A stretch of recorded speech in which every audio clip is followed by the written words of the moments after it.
यही आगाज़ है मेरा, यही अंदाज़ है मेरा, मैं शायर हूँ, दिलों को जोड़ने का काम है मेरा। वतन पर आंच जब आए सरों को पेश कर देना, हर हिंदुस्तानी को यही पैगाम है मेरा। तालियों के साथ स्वागत करेंगे इन बेटियों का। गज़ब की परफॉर्मेंस थी और रियली भारत की मिट्टी में वो भाव है।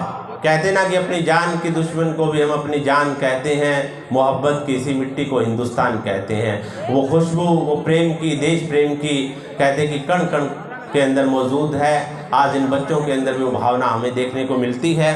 और मैं एक बार पुनः हमारे बीच में हमारे गांव से, पंजाब शिक्षा विभाग से, हमारे गांव से ही श्री राकेश जी कारगवाल हमारे बीच में पहुंचे हैं, उनका अभिनंदन स्वागत करते हैं। तो ये हमारा कार्यक्रम अभी शुभारंभ के क्षणों में, उससे पहले मैं चाहूँगा कि अगर छोटी मोटी परफॉर्मेंस कोई और हो तो आप कर सकते हैं।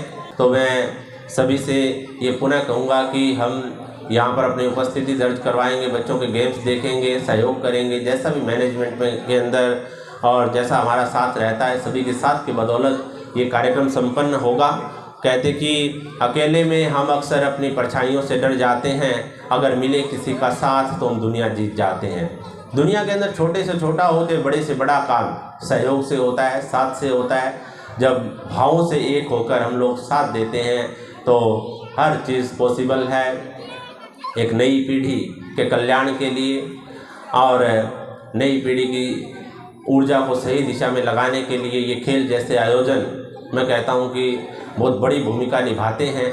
गीता में एक बात लिखी हुई है, एक श्लोक है कि कर्मण्ये वै संसिद्धिम आस्थिता जनकादय लोक संग्रह मेवापि संपश्यन कर्तुम रहसि। लोक संग्रह के कार्यों में ये चीज़ें आती है और जो लोग इस तरह के कार्य करते हैं, मुझे लगता है कि वो कहीं ना कहीं लोक कल्याण के अंदर, जन सेवा के अंदर अपनी महत्वपूर्ण भूमिका निभा रहे हैं।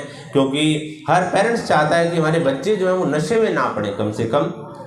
तो खेल जो है या कोई भी क्रिएटिव कोई भी हम लोग काम करते हैं, उससे जो है बच्चा कहीं ना कहीं उसकी जो ऊर्जा है वो सही दिशा में लग जाती है।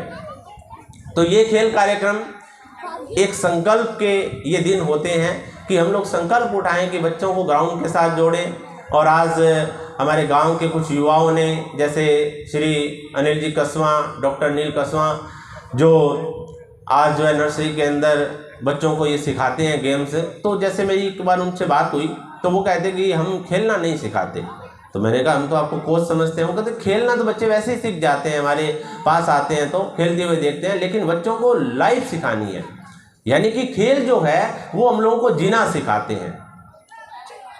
लोग जिंदगी जिसे कहते हैं जादू का खिलौना है, मिल जाए तो मिट्टी है, खो जाए तो सोना है। लाइफ को देखिए जीवन जीने की कला सिखाना बहुत बड़ी बात है। तो मैं उनकी बातों से काफ़ी जो है बड़ा आश्चर्यचकित हुआ कि ऐसा सपना ये लोग रखते हैं कि जैसे कि बच्चों को खेल ही नहीं, खेल तो अपने आप बच्चे सीखते हैं, लेकिन अगर वो ग्राउंड में आते हैं तो डिसिप्लिन सीखते हैं, अनुशासन सीखते हैं। एक अनुशासित व्यक्ति ही देश के निर्माण में अपना सहयोग कर सकता है।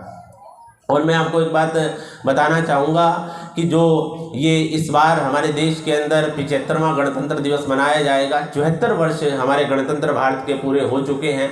तो ये जो उपलब्धि है, हमारी जो उपलब्धियां जितनी भी हुई है इतने कम समय के अंदर, ये कहीं ना कहीं ऐसे युवाओं का इसके अंदर बहुत बड़ा पार्ट रहा है जिन्होंने समाज हित के अंदर अपनी कला को सिखाने का प्रण लिया, संकल्प लिया, चाहे वो एजुकेशन में है, चाहे वो खेल में है, चाहे वो क्रिएटिव चीज़ों के अंदर है। तो ऐसा सिलसिला चलता रहा।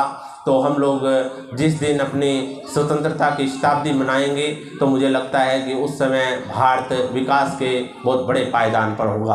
तालियों के साथ स्वागत करेंगे कि अगर सच्चाई है तेरे दिल में तो ज़रूर दो बात कर लूँगा, बढ़ा दो हौसला तालियों से, इस मंच पर गीतों की बरसात कर दूंगा। एक डांस आपके सामने अभी एक बेटी का।